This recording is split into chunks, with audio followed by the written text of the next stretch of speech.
and Mayonnaise Kill the Jedi podcast. I am your co-host, Hannah. And I am your main host, the Artificial Dragon, and welcome back to the main formula of this podcast. Unfortunately, Kid will not be joining us today because he has a slight allergy to sand and everything related to desert planets, unfortunately. If that's the way I could have gotten out of this episode, I probably would have. Yep. We're talking about the planet no one likes. Yeah, but before we get into that, so once again with Patreon, so for any of you that are interested in supporting the channel, you could go to our Patreon with our lowest tier being $1 to our highest being $10. For those that want to contribute to the highest tier, you'll be able to have access to our Patreon artwork. And for this month, we will be having Darth Lacris, the supreme female waifu of the Sith. Yeah, the best artwork by far. Right behind the Togruta and a couple of others. But if you're not interested in fan service artwork, you could just donate to our lowest, which is $2 once again. Any tier that you donate to, you'll have instant access to the Discord server, all that fun stuff. And when you're in the Discord, you could just have a nice little chat with us, do episode recommendations, or Start Flame Wars. Start Flame Wars, yes. I'm talking about a certain somebody at a recording of his episode, or just share general memes here and there. But yeah, just having a fun time and having a nice little roasting fest. I swear, our Discord has turned most of our at this point with the amount of burns that has been going on there. Yep. But anyway, so the link to our Patreon is patreon.com/canmail. Once again, it's patreon.com/canmail. Always appreciate your support, and I hope you enjoy the content that we make. So, Hannah, with my little mention in the beginning there, you probably know what today's episode is going to be about. I hate sand. In this case, we will be talking about the planet that started it all, Tatooine. Yay. The optimism is strong within this one. No one likes Tatooine. I'm with Kid on that one, though. No one likes Tatooine. Only criminals. The criminals, people that have the last name of Skywalker for some reason. But yeah, so yeah, we will be doing a nice little new topic episode. In this case, it will be about individual planets. We won't be talking about a specific race, a specific character, that sort of thing. We will be talking about a planet. Its economy, its population, its wildlife, that sort of thing. Yeah, that sounds like a fun change of pace. Yeah, It'll start adding some variety. It'll add some variety, yeah. And yes, our first contender for the planet topic will be Tatooine, the one that started it all. And it's probably the most recognizable planet in all of Star Wars. You tell someone, name a planet from Star Wars, everybody says fucking Tatooine. Tatooine, or that desert pole planet, whatever it's called. Yep. But yeah, so kind of a little background on why Tatooine is such an important fixture in Star Wars lore. Behind the scenes, like, George Lucas was inspired by the one of the first classical sci-fi operas, which is Dune. You know what Dune is, right? Heard of it, never, I don't know the premise behind it. All right, so basically it's a novel. I can't remember the name of the author for the life of me, but basically it takes place in a sci-fi universe where all the civilizations in the galaxy depend on this resource called spice, which basically allows the user to gain psychic powers so they could go into, the space and everything, like navigators, just powering the space drives and everything. Okay. There's that famous saying where whoever controls the spice controls the universe. That's the famous saying with Dune. Okay. And the main setting behind Dune is, is the desert world of why can't I find it for whatever reason? But anyway. Point is,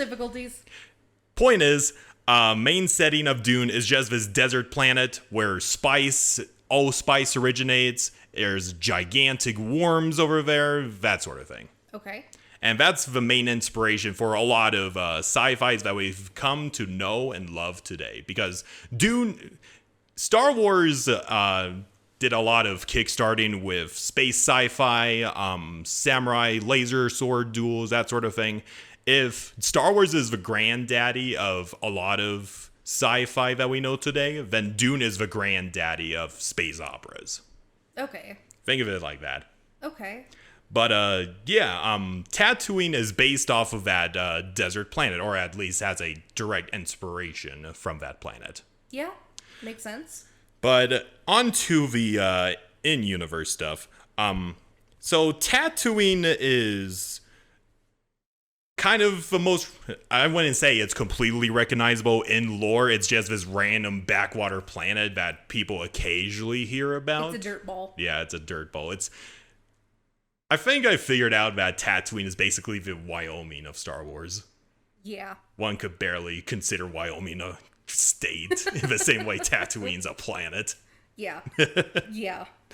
But yeah, so anyway, the basic gist out of the way, Tatooine is part of the Arcanus sector in the Outer Rim territories and is the first planet within the binary Tatoo star system.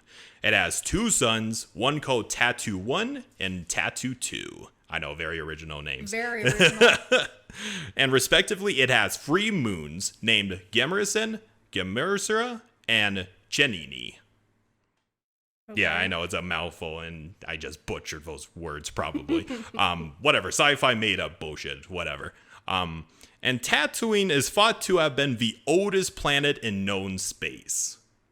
So it's like freaking old. Probably older than Coruscant, older than Mandalore, that sort of thing. Damn. It is. Okay. It is old.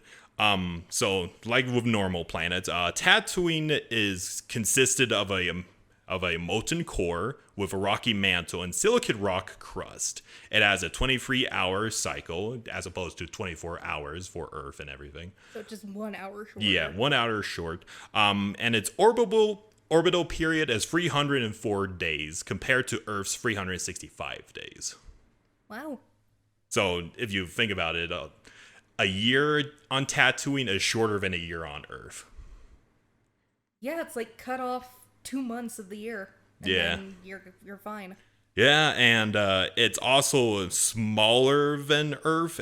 It's at around 10,465 kilometers across compared to Earth's 12,756 kilometers. Wow. So, yeah, it's kind of Earth-like, but it's very, very small. Which is ironic once we will get into its local wildlife and everything. Yeah. And there are some settlers saying that one's eyes burn out faster by staring straight and hard at the sun-scorched flatlands than by looking directly at the 2 suns. Wow. It's just a saying. I'm not sure if that's, like, confirmed, but... If it is, Jesus. Yeah. Who would want to live there? Well, plenty of people, apparently, because there's, like, a population of 200,000 on Tatooine. Fucking idiots. And in the words of Luke Skywalker, if there is a bright center to the universe, you're on the planet that's furthest from it. Mm-hmm. Well, that's kind of an understatement because we have the unknown region worlds and everything, which are further away from the galactic core of the galaxy. Technically, they aren't canon, so... Yeah. Well, except for Shilla. It's except canon. for Shilla. Yeah. And given that Tatooine is orbited by 2 suns, it is known to have double noons. Instead of just high noon, it's just double noons. Oh, right. Yeah. Tatooine itself shone so brightly by both stars that when people first came across Tatooine in the ancient past, they assumed that Tatooine was a star and not a planet. So, yeah, this kind of explains how it got abandoned and then rediscovered like multiple times. Yeah, makes sense. Due to the extreme conditions, only a relatively mild region of Tatooine's northern hemisphere is habitable, and less than 1% of the planet is covered in water. Well, no shit. Yeah, it's pretty obvious, but there is still water, there's still oases and everything, just very, very rare. Yeah, that's why there are fucking moisture farmers. Though, there is one interesting phenomena, is that there is this mysterious mist which rises from the ground where desert meets cliffs and mesas. Some theorize that it's probably the result of water suspended in the sandstone veins beneath the sand, and a complex chemical reaction made it to rise up when the ground cooled and then fall underneath the back of the ground when the double sunrise comes. Okay. So there is some moisture in the sand. Very little. Very little, but still pretty there. Notable geological features of Tatooine are the famous Dune Seas, which has a enormous sodium-rich desert which spans a majority of Tatooine. The Mushroom Mesa, which is a vast formation of giant standing stones, and the Juneland Waste, which are the rocky regions of Tatooine and everything. And I remember many a time just speeding across Tatooine in Swator. Most boring fucking thing ever. Right next to what? Hoth and Ilum? Yes. You have a particular hate towards wastelands, don't you? Yes, I do. Don't worry. It's going to get a lot more interesting from here, though. Okay. So, while Tatooine is widely remembered as this insignificant rock for poor farmers and runaway criminals to hide out on, in the ancient past, it was once a lush world that had large oceans and a world-spanning jungle. There's like one Legends depiction of his ancient Tatooine. I'm just going to put it in the chat real quickly. It just looks really, really gorgeous.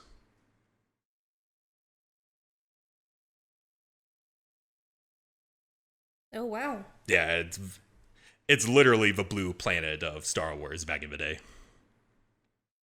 Okay, so it was once an Earth like Alderaan was. Yeah, it was.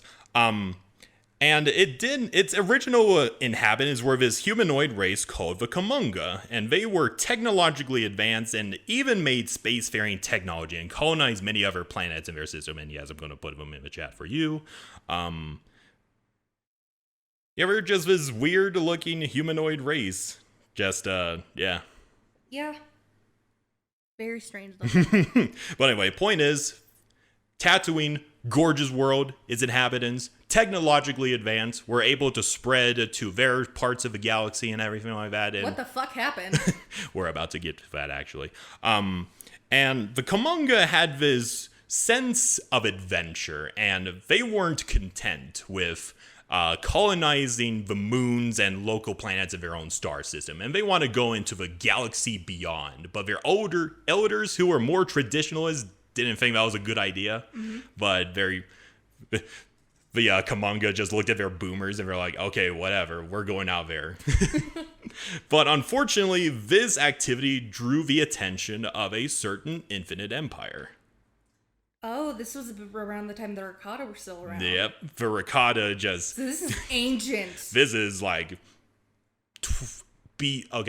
27,000 years before the Battle of Yavin, I believe. Jesus Christ. Yeah, even before the Republic of the Jedi and everything. Like before the ancient Sith Empire. Yep, before the Sith, before the Jedi. Fuck.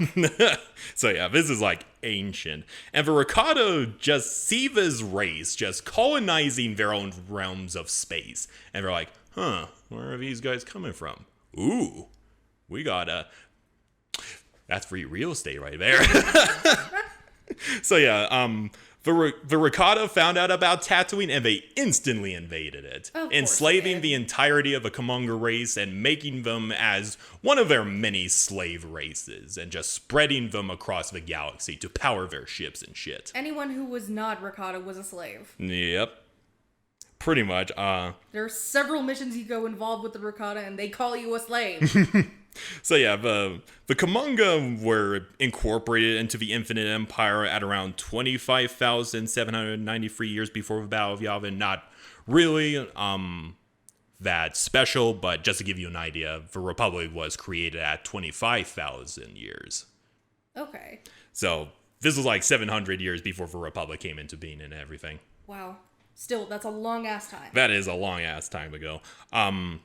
However, fortunately for the Kamunga, their conquest by the Rakata would not last too long because the Rakata started to suffer slave revolts from across the galaxy, and they started losing their connection to the Force more and more.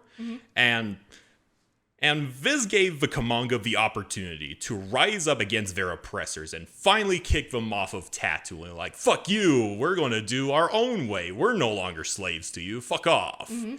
And the Rakata, they wanted to take back Tatooine, but they didn't have the resources to commit to a full-scale invasion and everything. And they also had to worry about the millions upon millions of slaves that were revolting against them. Yeah. So they looked at this gorgeous world, and they thought to themselves, if we can't have this planet, then nobody will. And they orbitally bombarded the fuck out of Tatooine. So they Mandalored Tatooine. They Mandalored Tatooine, but to a much greater extent. They bombarded it so hard, the oceans boiled and evaporated completely. Wow. And the entirety of the surface of Tatooine was turned to glass. Damn. Yeah. There was nothing surviving that orbital bombardment. No. And after everything was said and done, the Rakata were like, all right, bye. Bye. Fuck off.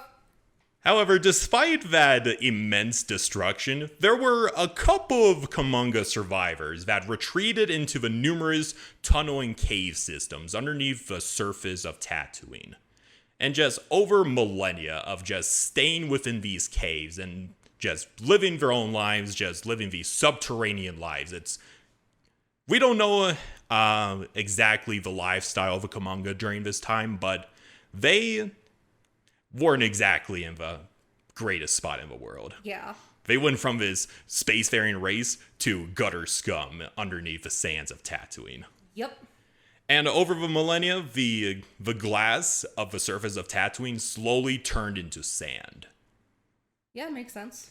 And then after it was permanently transformed, the Kamanga emerged from the tunnels, also permanently changed just like their home planet. Isn't this where the Jawas and the Tusken Raiders come from? So yeah, and the races that emerged from the tunnel systems were the Garofas and the Jawas. Okay. The Garofas is the actual name of the Tusken Raiders. That's just the name the settlers gave them. Okay, that I never knew that, so something new. Yeah, so kind of sad. Both their own planet and the race themselves just changed forever. Yeah, very sad. Yeah. And after this point, Tatooine would remain unknown for the next 20,000 years. Just the Jawas and the Tusken Raiders just doing their own thing on this planet, trying to figure out their own way in the cosmos. Well, I say cosmos, more like their own way on Tatooine. Yeah. Since they don't have spacefaring technology anymore. Wow. 20,000 years. Yep. Damn. That's going to give a culture enough time to cultivate and make their own remake their society from the ground up again. Oh, yeah.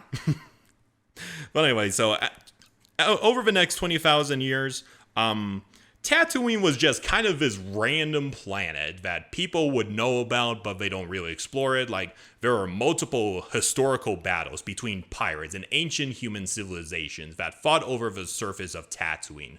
And the destroyed ships would plummet down to its surface, and it would be absorbed within the sands of Tatooine, forever sealed away. Mm-hmm.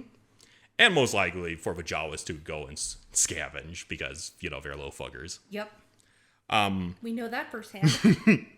Though at around 4,020 years before the Battle of Yavin, Tatooine would get its first settlers who developed the first settlement of the world called Anchorhead.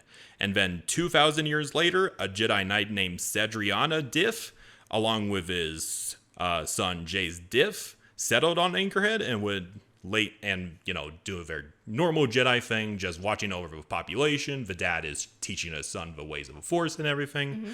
And eventually Tatooine made a place within the Galactic Senate, with Cedria becoming its first representative. Okay, cool. So even though it's this insignificant rock in the middle of buttfuck nowhere, it has extreme significance to the Jedi, apparently. I guess so. With its first representative literally being a Jedi Master. Just fucking rock in the middle of nowhere. Oh, I'm a senator now. Fucking. Oh, my God. Well. Though in its early days, even though its early days were kind of bright, Tatooine would soon be abandoned by the Republic, the first of many times. They realize there's nothing on this fucking dirt ball. Yeah, they're just all like, oh, cool, this is a cool desert planet. Okay, bye. Even during the Mandalorian Wars, the Mandalorians looked at this dust ball of a planet. They're like, we're not going to conquer that. Nope. Fuck off. They're just like on their eternal crusade, orbitally bombarding the fuck out of planets. And they look at Tatooine and they're like, nope. Well, after the Mandalorian Wars, there were like Neo-Crusader survivors that went to Tatooine and just lived their lives without being disturbed and everything. Yeah. Good place to retire. Good. Or go into exile.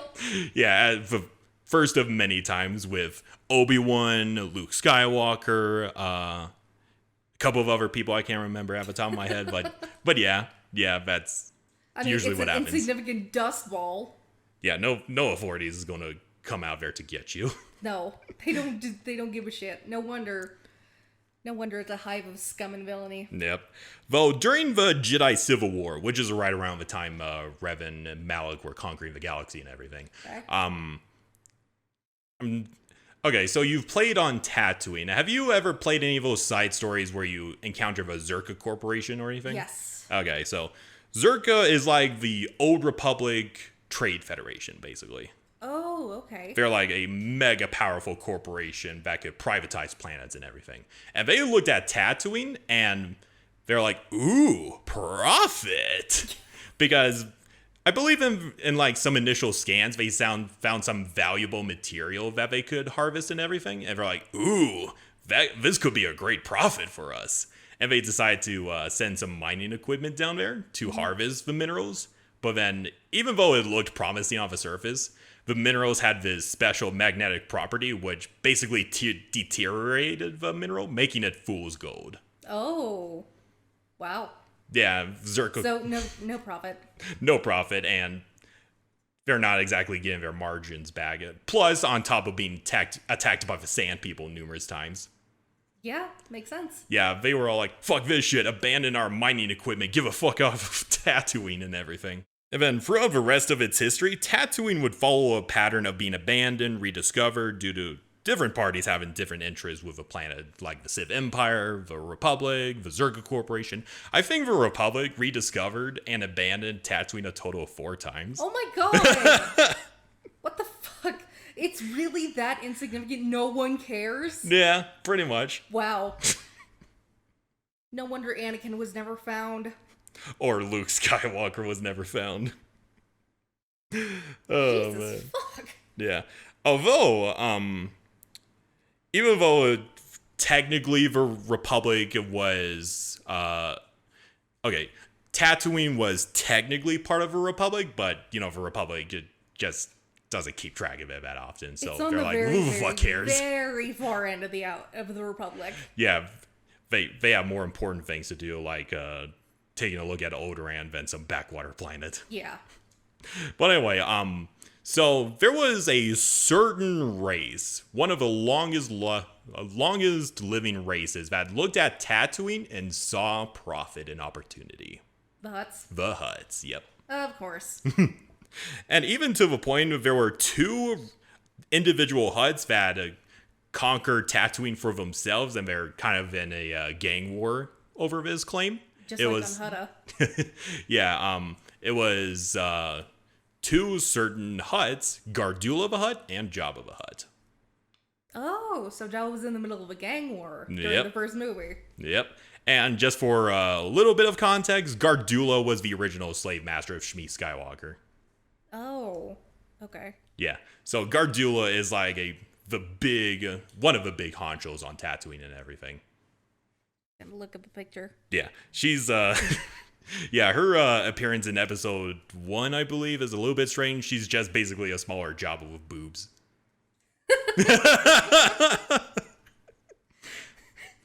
Why are her boobs so prominent? A female Hutt doesn't need titties. You want some, daddy? Arby's not big enough for you. Oh no. without seeing. Hey, you were the one who looked it up, not me. You have nobody to blame but yourself. I'm fucking dying.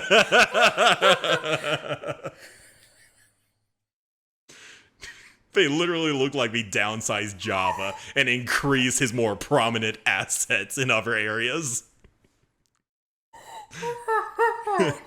Oh, shit.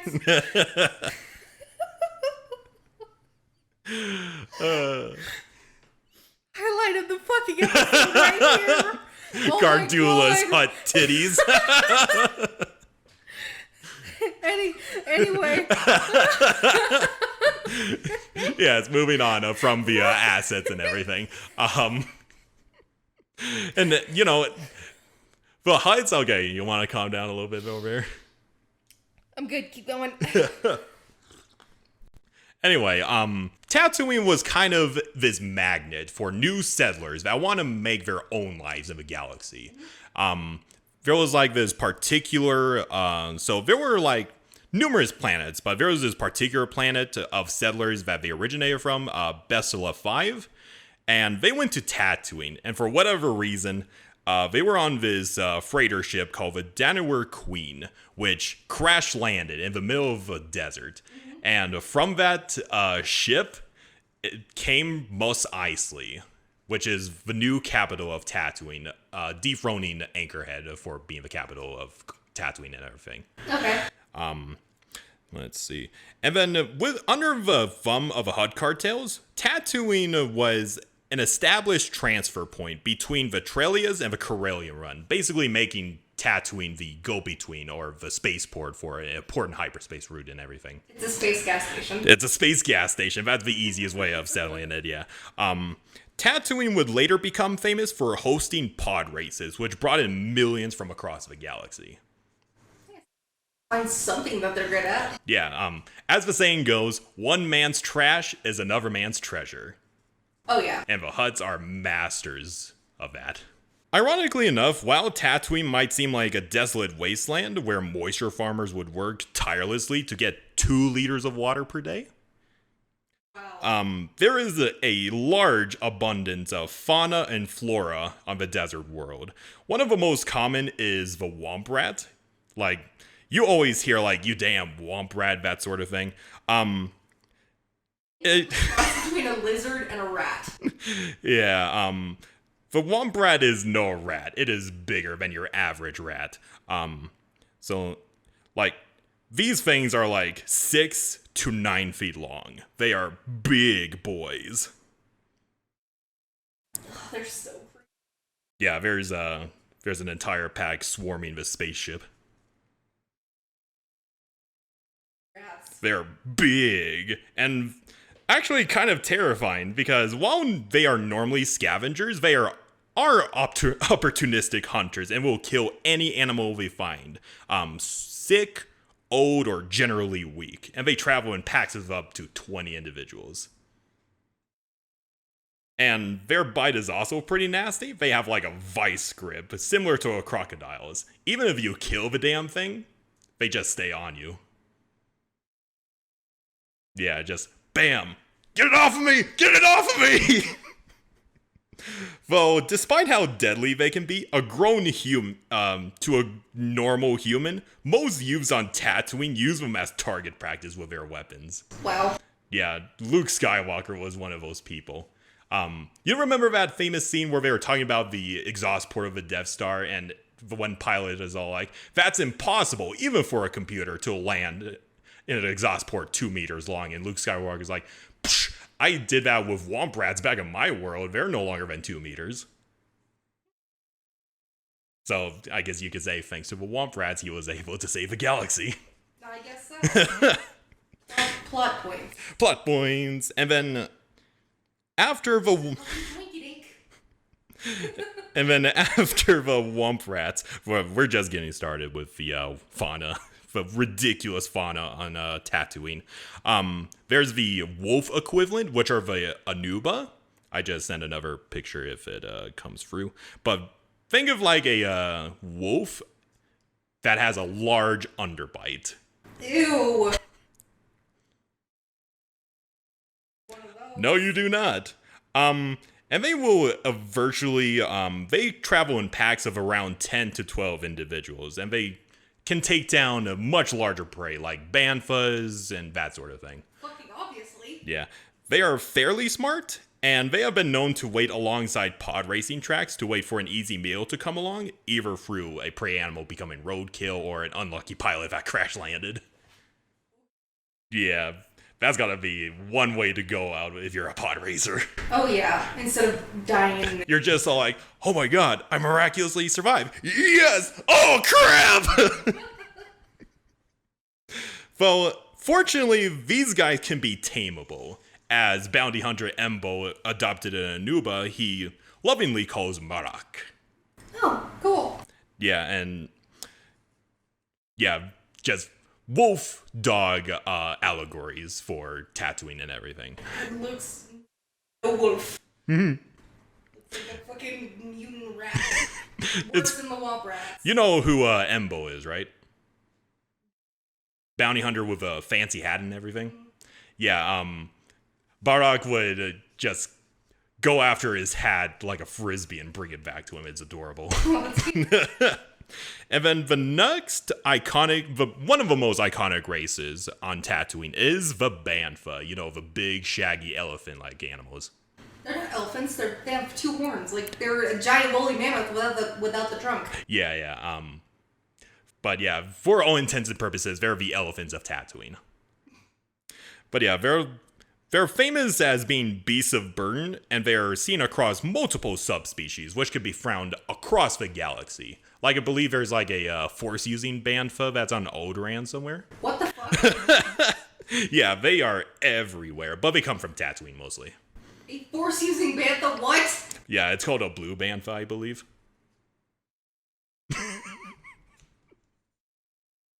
I mean, force-sensitive crystals exist. I'm surprised. Just In our D&D campaign, we have a fucking force-sensitive part! Why am I still surprised? Apparently your mind is being blown multiple times in this episode. Oh my god. And yeah, despite its shaggy coat, the Banthas can survive in almost any environment, and they have been known to go for weeks without food or water. Wow, so it's like a mixture of an elephant and a camel. Yeah, pretty much. And the average size of a Bantha is between 6 to 9 feet tall, but they're probably longer lengthwise. And they could weigh up to 8,000 pounds. Holy shit, that's one heavy bitch. That is one heavy bitch. And they could live up to around 80 to 100 years. That's a good pet. It is a very good pet. The sand people love these things. Yeah, I always saw them running around Tatooine. Yeah. And both male and females grow their ram-like horns and everything. And one of the easiest way to identify their age is by counting each knob on their horn. Kind of like in the same way you would count rings on a tree and everything. Oh, cool. Yeah. I'm legitimately surprised of how much wildlife and how much detail they put into the fauna on Tatooine. Makes sense because it's the first planet of Star Wars, but still surprising. Another behind-the-scenes thing I saw. You know how they started making Star Wars content for kids? Yeah. It was a way of teaching them, like, you know, the animals and stuff. Yep. And there was one segment about how the Tusken Raiders bathed the Bantha. Mm-hmm. It's a cute little thing. It is cute, and it's a good way to get kids interested in Star Wars. Yeah, kind of a little grimdark part of the relationship between the Sand People and the Bantha. I do cheer you go dark as shit. So okay, it's a little bit heartwarming, but it's still pretty sad. So the Sand People. Okay, so the relationship between the Bantha and a Sand person begins at literally when they were born. Like, baby Sand person, baby Bantha, they're childhood friends. Aww. They are like friends for legit life. Like, they take them everywhere, they feed them, they take care of them. They're like the closest of friends and everything. Same with baby and dog. Yeah. And whenever a Sand person dies, the Bantha is so saddened and grief-stricken by this they refuse to eat for years, and they always stay by the graveside of their former friend. Aww. And they're just so overwhelmed by grief, they just go aimlessly into the dune seas until they either die of starvation or willingly walk off a cliff. Oh my god. Yeah, it is sad. It is really sad.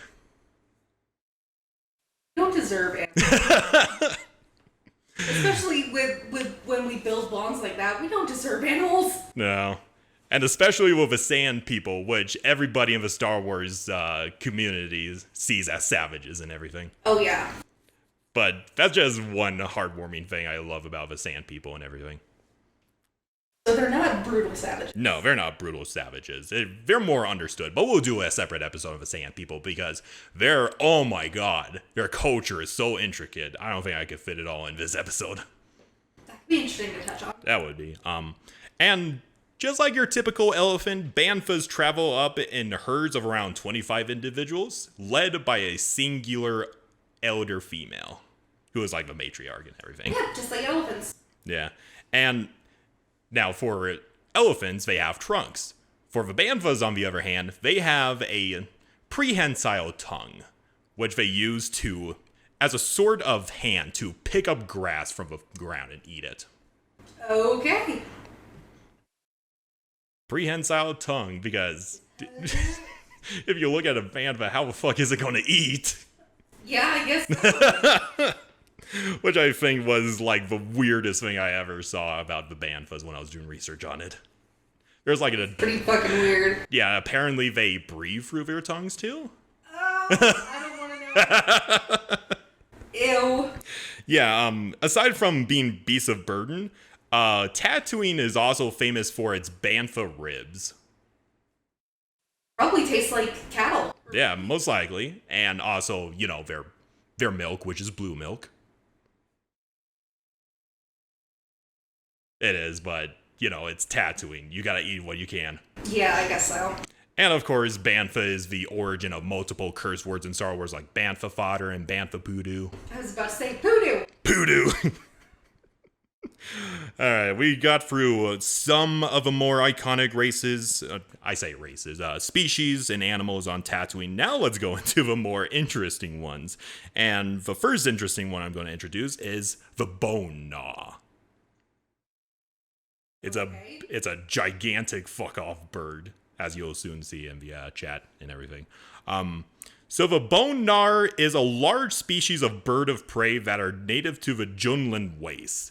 They are both admired and respected for their grace and beauty, though they have a fearsome reputation due to their speed and rock-crushing jaws. You could, what the hell? Okay, there we go. Yeah, that's pretty creepy. Yeah, they have a wing... I don't want to see that running after you. No, you do not. I think they also are completely silent like owls. Oh, wow. You're signing your time right there. On top of that, they have a wingspan of over 26 to 32 feet long. Holy shit. They are way bigger than California condors in context. Why would you do that? You have things that are going to fucking kill you if you get lost. Why would you live there?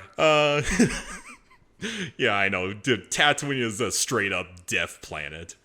It's got Worse than Ryloth. Worse than Ryloth, yeah. At least in Ryloth, you could just border yourself up in a castle or something, but... Okay, Tatooine, yes, but there's just a lot more things that you have to worry about over there. Jesus! And as the name implies, bone gnars, their main diet is basically eating the bone marrow out of their victims. Like, they'll straight up kill a victim, devour all the meat and everything, but they'll particularly take the bones back to their nest and, drink out the marrow and everything. Well, they got the fucking teeth to do it. Yep. Even though they are complete savages, the interesting thing is that the males of the species are completely solitary, and they'll just chase off anybody that goes into their territory. Female examples, on the other hand, love living in a community of fellow female bone gnaws. They live in a literal sisterhood and everything. How the hell do they breed then? Huh? How the hell do they breed? We're about to get to that. So when a mating pair of male and female Gnaw come and, do their thing and they bond, the female leaves its communal flock and starts its new life with its male companion. And these birds mate for life. Wow, just like penguins. Yep. Okay, cool. Yeah, they are legitimately good. But they have a society. That's cool. They have a society, and they are actually pretty loyal to their partners and everything. They're fucking terrifying. Terrifying, but they are respected and feared by the inhabitants of Tatooine. Makes sense. Like, even the sand people look at the bone gnaws and see them as a symbol of bravery and respect. And even a lot of swoop bike gangs on Tatooine look at the bone gnaw and paint decals designed after them on their bikes. Some of the decals you've shown us, just from the Clone Wars, yeah, they're pretty cool. They are pretty cool, yeah. You never think that would be a part of Star Wars, but it is. It's like one of those little things, like it's a background detail that you don't really pay attention to, but when you get into it and look at the background material, you appreciate it a lot more. Oh, yeah. It makes it more alive, so to speak. Yeah, it does. My favorite one is there's like a decal of a Nexu, and the Arabish following that is Bad Kitty. Fucking love that. So much personality. One's the one where they're kicking Newt Gunray's ass. Newt Gunray and Count Dooku is also pretty fun. That is pretty funny. Anyway. So, yeah, the bone gnaws, even though they are ferocious birds of prey, you could actually easily... I wouldn't say it's easy, but if you take one of their children, they imprint on the first animal that they see. Oh. So they could be loyal companions if you raise them just right. So they're pretty easy to tame. Yeah, it's just the problem of getting into the parrot's nest first. That sounds like a death wish. Yeah, just fucking get your head bitten off. I hope the pay is good at least. But yeah, bone gnars are easily domesticated and they make great hunters and guard animals. Wouldn't that be fucking terrifying? You're just wandering into a crime lord's lair, and then you see this fucking gigantic bird of prey coming after you. I mean, good defense. Pretty intimidating defense, yeah. And they could fucking chomp through rocks, so no problem with that. No, nothing you want to fuck with. Nope. And then the next iconic animal from Tatooine is the dewback, which are like one of those gigantic lizards that stormtroopers ride on the backs of. Mm-hmm. Much like the Banthas, they are good beasts of burden, and they are native mostly to the dune seas. And they are much more adapt to harsh climates and are one of the most respected and versatile animals on Tatooine. Like, you could literally use them as mounts, you could use them as pets, I've seen them used as mounts. Yeah. You could use them as cattle. You could literally, cut up their meat and use them as steak and everything. They're like one of the most versatile animals in most of the Star Wars galaxy anyway. Okay. And while they are normally solitary animals, dewbacks can roam the landscape in groups of up to 2 or 5, and they usually go in a single file line across the deserts. Well, it's just like these fucking dinosaur lizard things. Just Yep. And it's kind of a little bit gross, but a little bit heartwarming. Like, the reason why they're called dewbacks is like, when they sleep, they get moisture absorbed into the backs of their skin. Mm-hmm. And the normal morning ritual for a group of dewbacks is to lick the moisture off of each other's backs. Mostly as a way of nourishment and for bonding.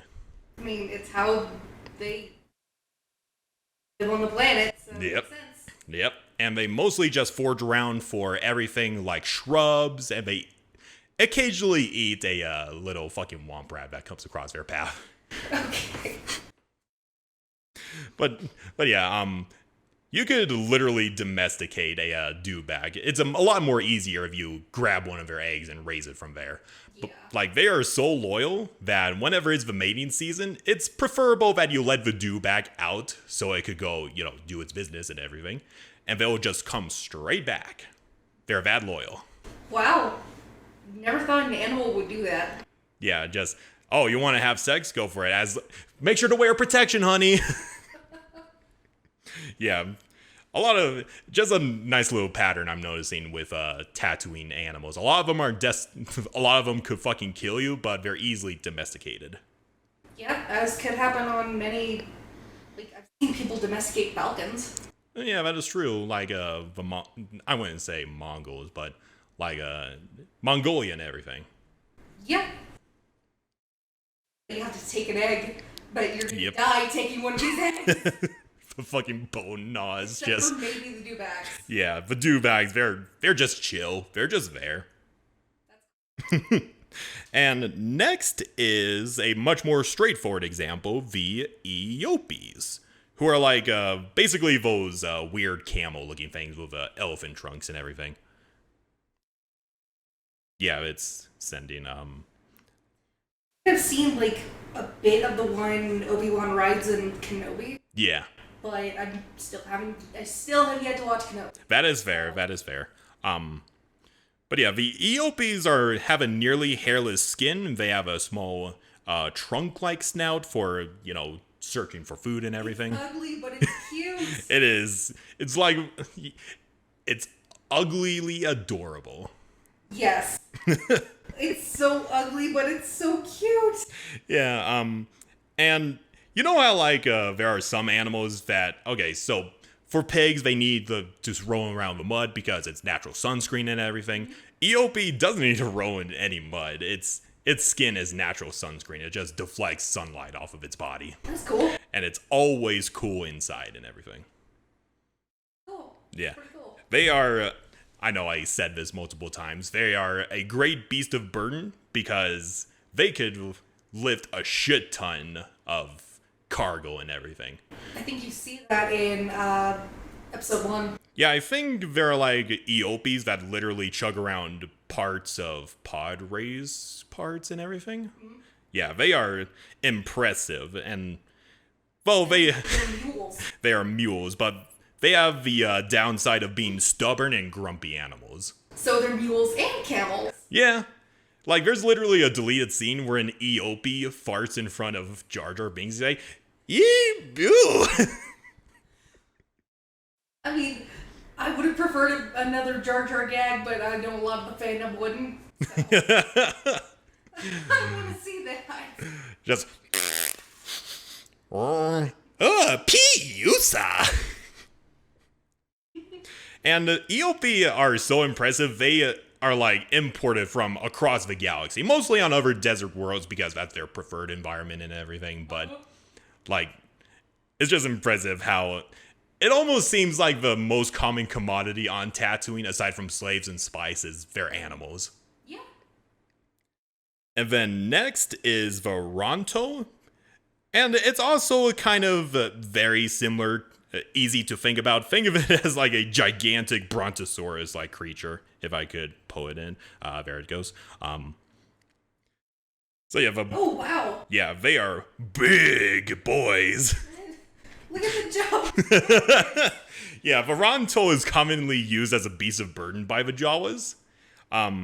Like, they are like many other beasts of burden on Tatooine. They're known for their loyalty and reliability, though they are easily disturbed by noisy vehicles like speeders and everything, so don't expect them to be reliable in urban environments. Oh, yeah. And they're a nice little natural protection against sand people who are like, oh, fuck, that thing's huge, don't want to fuck with those guys. Can also be eaten. They could also be eaten, yes. One of the main things you can get at Star Wars Galaxy's Edge is a Ronto wrap. God damn, that makes me want to go to Galaxy's Edge so much right now. One day. One day, maybe we'll do it as like a vlog episode or something. That would be fun. That would be very fun. So this one cracks me up a lot. So when it's mating season, the female Rontos would exude this very strong musky odor to attract mates and everything. Like, hey everybody, I'm horny, come get me. But like Interestingly enough, this musky smell smells very similar to Rhodians. And it's advised for all Rhodians on Tatooine to be off-world when it's mating season. What the hell? And there's an unfortunate story that I remember at the top of my head where Greedo was on world, and, you know, he encountered a horny Ronto. Oh, God. And he was like, ah, crap, get off of me! Of course, this was before he got shot. Yep. Hey, man, I'd much rather take a shot from Han Solo than get crushed to death by a horny animal. But anyway, so moving on, we also have, there's a shit ton of, I'm barely scratching the surface with this episode. There is a lot more. I'm just picking the ones that are the most interesting for me. There's the Mastiffs, which are these reptilian dog-looking things. They're native to both Tatooine and the nearby planet of Geonosis. That's a crocodile dog. Crocodile dog, yeah. They are like loyal companions to the Sand People too. They're like, as I said, dog allegory on Tatooine. And then I think this next one will be very familiar for you, Hannah. Especially with a Sith warrior storyline, the Sand Devil. Demon, sorry. Oh, yes. I hate these. Yeah, the Sand... Spider crabs. They're spider crabs.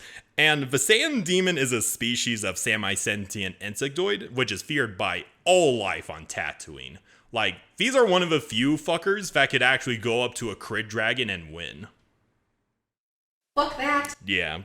They are known to glide through the sands as if it's the ocean itself. Only fucking Jedi and Sith are brave enough to face this fucking thing. Yeah, and according to the Tusken Raiders, it's believed that the Sand Demon devoured their victims' lifespan to grow stronger.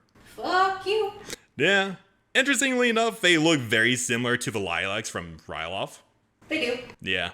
Kind of a interesting connection there. I kind of wonder if a Ricotta, thought it would have been a good idea to export those two species in between worlds. They're the Ricotta. They're fucking sick bastards. Why not? They are sick bastards. And then next we have the Cliff Borer worm. Giant worm. It's a giant worm. They're known as parasitic arthropods that are known across the galaxy, but they're mostly native to Tatooine. Okay. The worm can grow up to 9 to 13 feet in length, and they mostly feed on moss and lichen, and they use their twin legs up the front for locomotion. However, they could be used as dangerous weapons during mating seasons to fight off other males and everything. Okay. Interestingly enough, it's theorized by xenobiologists that the cliff borer worms never stop growing and cannot die from old age.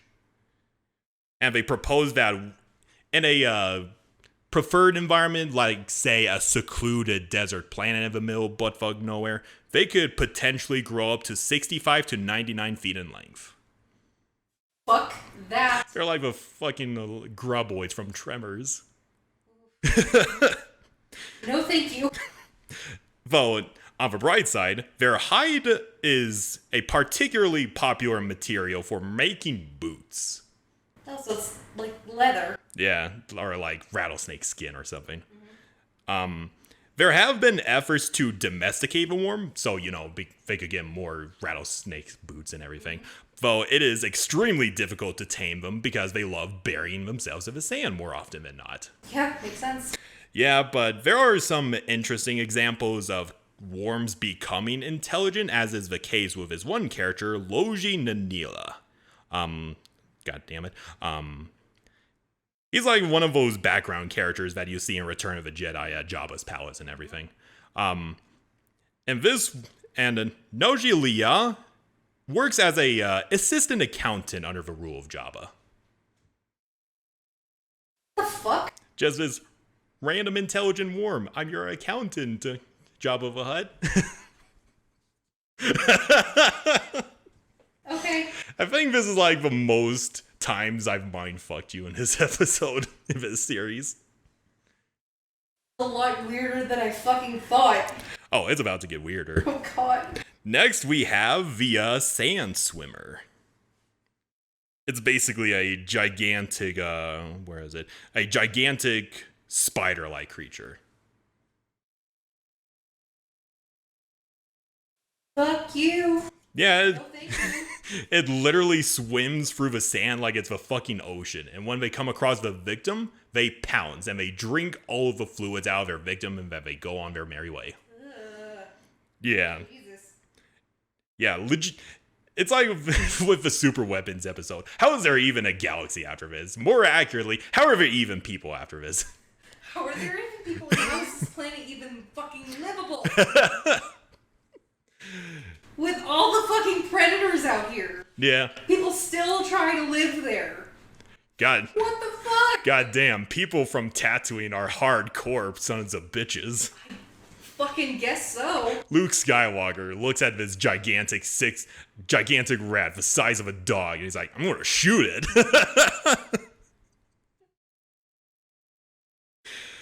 And now we come to the star of the show.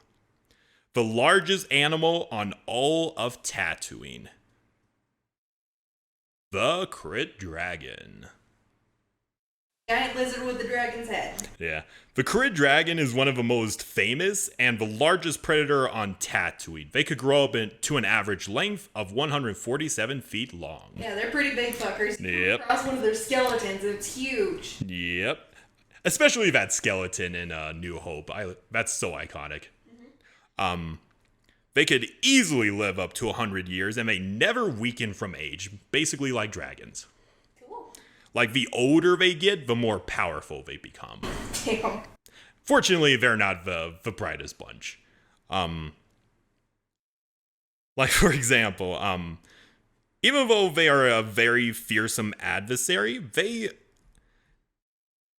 one of their main weaknesses is not being able to tell the difference between 2-dimension and 3-dimensional shapes. Like, they often attack somebody's shadow more often than not. Okay. And they also can be lured out through their favorite prey, which is the Bantha. And there's a specific point on their forehead that's with a well-placed laser shot. They go through there, instantly kills their brain instantly. But despite that, I don't think they are still feared, and I don't think anybody's going to be able to kill a Crait Dragon that easily. No, you gotta be a good shot.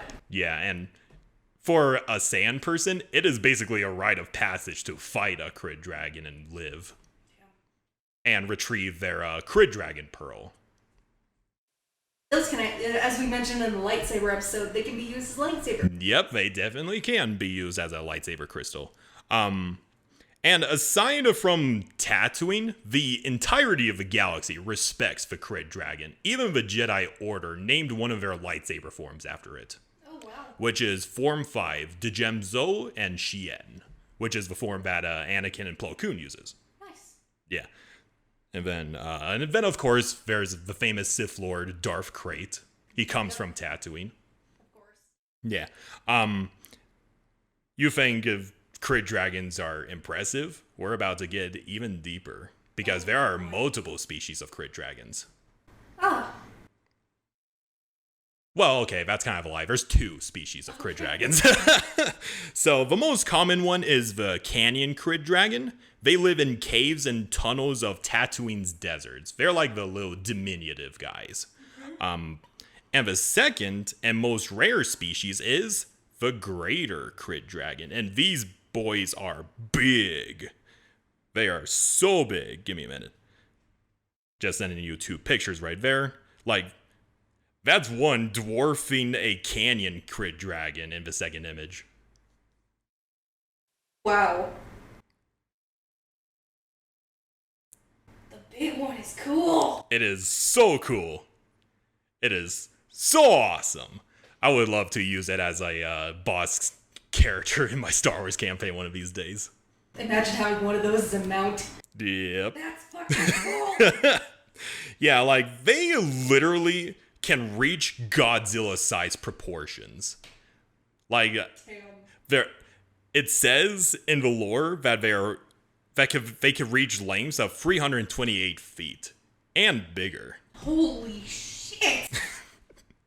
And they, as you see in the image, they possess 10 legs to support their massive chunk of a body. They are pretty chunky. They are pretty chunky, and they are able to swim through the dunes of Tatooine. Wow. And on top of that, they're one of the few creatures that actually can eat a sarlacc. How? They treat it as a light snack. What the fuck? How does that work? Like, there's an episode in The Mandalorian where they go to this Crait Dragon's cave because it's fucking up shit for the settlers and everything. And the Mandalorians are like, that used to be the place for the Sarlacc pit. And one of the characters is like, that's impossible. A Sarlacc pit doesn't move. And the Mandalorian's like, that's because the dragon ate it. Yeah, you don't fuck with these. No, they're like the closest allegory for actual dragons of the Star Wars universe. Basically. They don't breathe fire, unfortunately. They breathe acid breath, though. It'd be awesome if they breathe fire. Yeah. And there's also some studies that say that the Crait Dragon is a descendant of the more elusive and rare space dragon.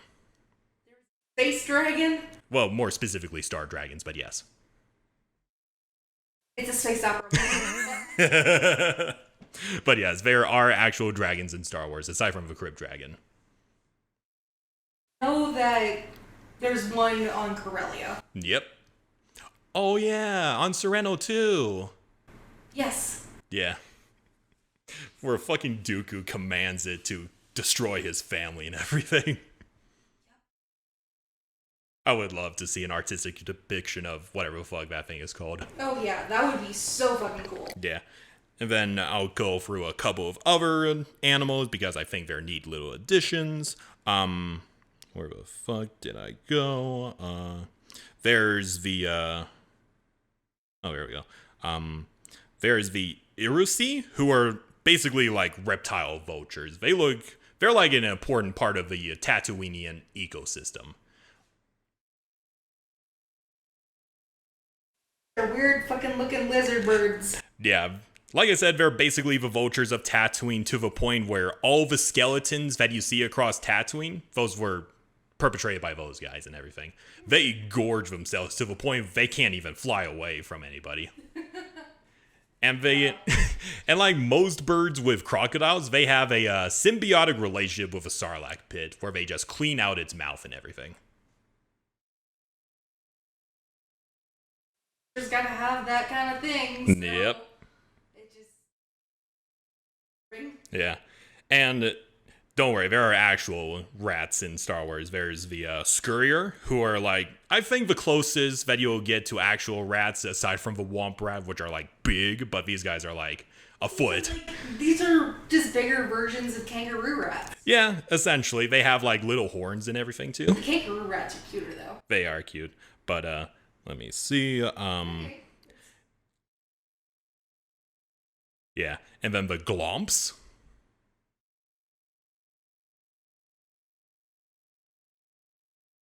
A fish horse. A fish horse. Melt the head of a fish and 4 legs like a horse and hooves. The reason why they're called the Glomps is because they make this unique sound when they're eating, just glomp, glomp, glomp. Fish horse. A fish horse. What the shit? It's going to get even weirder, or cuter, however you look at it. The jackrabs. They're basically Tatooine jackrabbits. They're rabbits Yeah. and lizards on crack. They're so emaciated. And then last one for the animal side is the Trochity. They're basically little insect little guys. Little guys. They're kind of adorable. They're like very shy, but they're also kind of intelligent little fly creatures. Hey, those don't look so bad. Yeah, they're kind of adorable. They're very fuzzy. There's like a comic where Padme is just chewing on Tatooine, and these little insects try to convey messages to her because they're like, hey, we're kind of thirsty, could you help us out? And she helps them out and everything. Oh, that's sweet. It is very sweet. Padme is a Disney princess confirmed. I think that should have been obvious from the very start. Okay, so that's it for the animals. And surprisingly, for a planet as barren as Tatooine, it does have flora on it. Wow. And Probably cactus. A couple of cacti here and there. The first image I'm showing you is the black melons. Think of them as basically the coconuts of Tatooine. Okay. Like sand people would come across them. It's and like weird-ass tire. Yeah. It has milk inside it, which tastes terrible, but it's very nutritious. Hey. And then there's like a bunch of melons and everything. Well, okay, I'm not going to go into Garjula's melons, but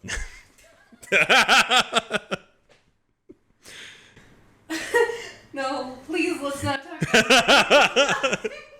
Then the next melon I'm going to show you is the Hublagarb, which is a little fruit that grows within the Junland wastes, I believe. And it's basically a commodity for both the Jawas and the Sand People. Okay. Like, it's nutritious for them, but it's very bitter tasting and hard to digest for humans. And interestingly enough, the Hublagarb in the Jawese language is translated to the Staff of Life. Wow. And, okay, so there's also wood on Tatooine. You remember that little trinket that Anakin gives to Padme? Mm-hmm. That's actually made from a material called, where the fuck was it? Jaipur ivory wood. I thought it was just like a piece of stone. No, it was a piece of wood. Okay. Native to Tatooine. That's cool. And yeah, it was... Trees exist on Tatooine, but they're extremely rare. Well, no fucking shit. And the trees on Tatooine just look decrepit. They're twisted looking, but they do exist on Tatooine. They're just extremely rare. Yep. But it's like all of the wildlife in the flora is just an example of Tatooine's former glory, and even then, it could still survive the hardest shit that was thrown at it and come back on top. Just barely. Just barely. Yeah, this is just scratching the surface on the flora and fauna, but I thought these ones were pretty interesting to share. But, that is Tatooine. What do you think, Anna? I learned a lot more than I expected. I did not expect this much from fucking Tatooine. Yeah, if you think Tatooine, the literal dust ball of Star Wars, is interesting, think of the other planets out in the galaxy. Tatooine has all the cool shit. It does have the cool shit. The fucking greater Crait Dragon, the fucking Godzilla-sized dragons. That's fucking awesome. Yeah, that is pretty badass. I want one. I know you want one. It's my dream to get a Godzilla dragon. But yeah, so that's our episode of Can Mayonnaise Kill a Jedi? Or in this case, how many times can I blow Hannah's mind? Or how many times can I laugh at fucking us? Oh, man. Kind of debating. Do you think we should tell him, Hannah? Up to you. Nah, I'm going to keep it secret. Okay. So we have a very special next episode for you guys, but I'm not going to tell you what it is, so you're just going to have to wait. Haha. It's going to be a good episode. Yeah, anyway. So I hope you guys enjoyed this episode. I hope you enjoyed the new topic that we dived into. Tatooine, it's a dust ball. I know everybody's tired of Tatooine and everything, but I think it's pretty cool that it has so much wildlife on it. Like the culture, we'll probably go into the Jawas and the Sand People in their own episode, but I think it was just interesting to dive into the wildlife. Gone on long enough. Yeah, exactly. But anyway, I hope you enjoyed this episode, and I hope you have a new appreciation for Tatooine. I hope you're having a wonderful day, and we'll see you in the next episode. Bye-bye. May the Force be with you. Make sure to adopt your orphan Banthas today, otherwise he'll go off a cliff.